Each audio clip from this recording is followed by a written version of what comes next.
BCom second year paper first. और आज जो है वह अनुपात विश्लेषण, इसके जो क्वेश्चन है वो आज के वीडियो में हम हल करेंगे। इसमें एक जो क्वेश्चन है वो है, निम्नलिखित समकोण से चालू अनुपात एवं शीघ्र अनुपात की गणना कीजिए तथा इनके संबंध में अपनी टिप्पणियां भी दीजिए। तो चालू अनुपात और शीघ्र अनुपात की गणना करके हम कंपनी के बारे में जो स्थिति आएगी उसके बारे में हम इसके बारे में बता देंगे कि स्थिति संतोषजनक है या असंतोषजनक है, या कंपनी अपना जो कर्ज है वो चुकाने में कितनी कामयाब रहती है, उसके बारे में हम टिप्पणी देंगे। तो इसमें कैश एवं कैश इक्विवेलेंट्स दिए हुए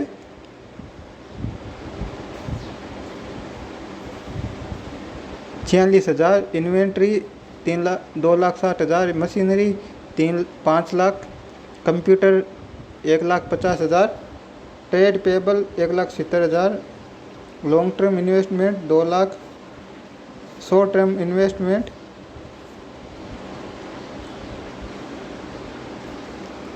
2,10,000,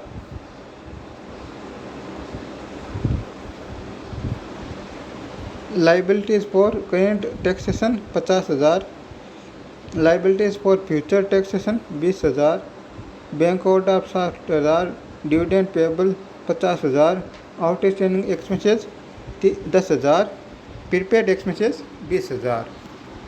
तो अब हम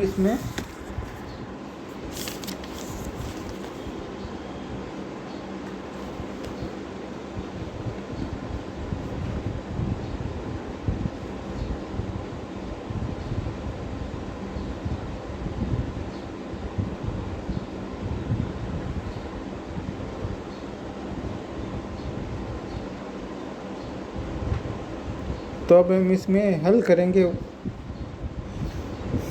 हल करने के लिए हम सबसे पहले हम करेंट रेशियो का हम सूत्र है वो लिखेंगे। सूत्र होता है करेंट रेशियो का, करेंट एसेट्स बट्टा करेंट लाइबिलिटीज़। और फिर जो करेंट एसेट्स है उन मदों को हम लिख देंगे, और लिखने के बाद उनकी जो अमाउंट है वो नीचे लिख के हम उसका जोड़ योग लगा देंगे या योग लगा देंगे।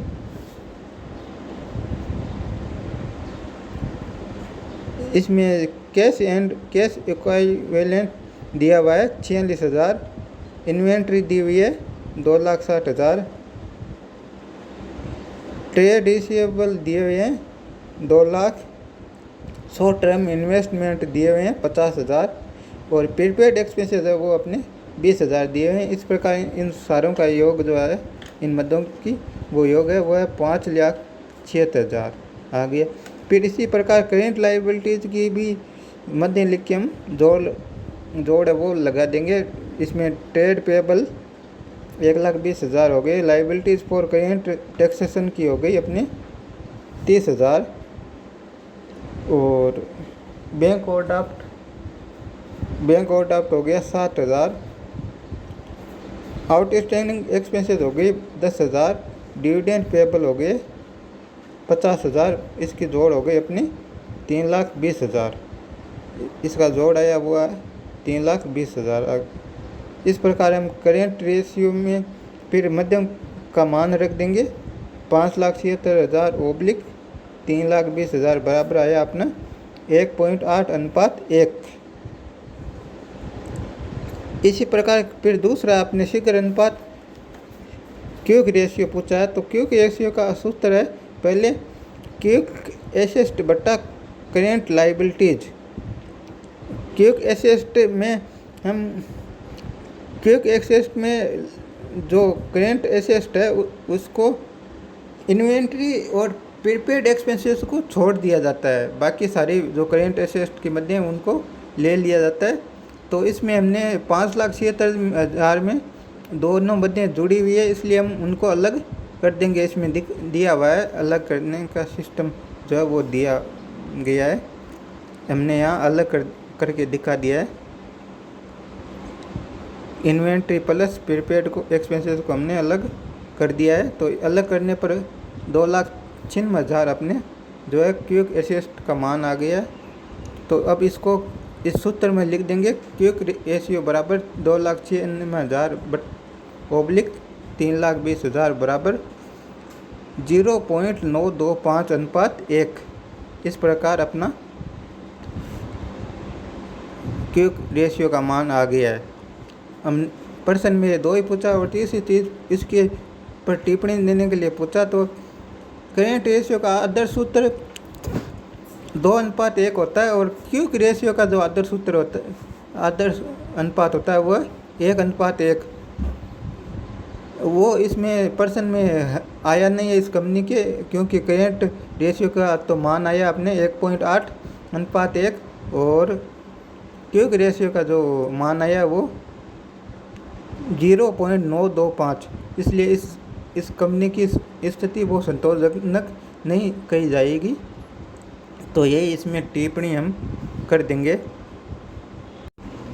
अब आपके लिए जो आज का क्वेश्चन है वो आप हल करना और कोई समस्या हो तो बताना। इसमें अपने 3 अनुपात पूछे हैं। पहले वीडियो में मैंने वो अनुपात के बारे में पूरा डिटेल बता दिया। अगर फिर भी नहीं आए तो ये कमेंट में लिख देना। इसमें दिया 31 मार्च 2016 को समाप्त वर्ष के लिए श्रीराम लिमिटेड का चिट्ठा निम्नलिखित है। इसमें सारा दिया हुआ है। शेयर कैपिटल 15 लाख दी हुई है। लॉन्ग टर्म बरोज दिया 8%, डिबेंचर 3 लाख, करेंट लाइबिलिटीज दी हुई है। Bank overdraft 30,000, trade payables 1,30,000, other current liabilities outstanding expenses दिया 5,000। इसी प्रकार नॉन करेंट एसेट दिया हुआ है। टेंजिबल एसेट है वो है 16 लाख और गुडविल दी हुई है। इंटेंजिबल जो है गुडविल वो है 1 लाख और करेंट एसेट दिया हुआ है। इसमें करेंट इन्वेस्टमेंट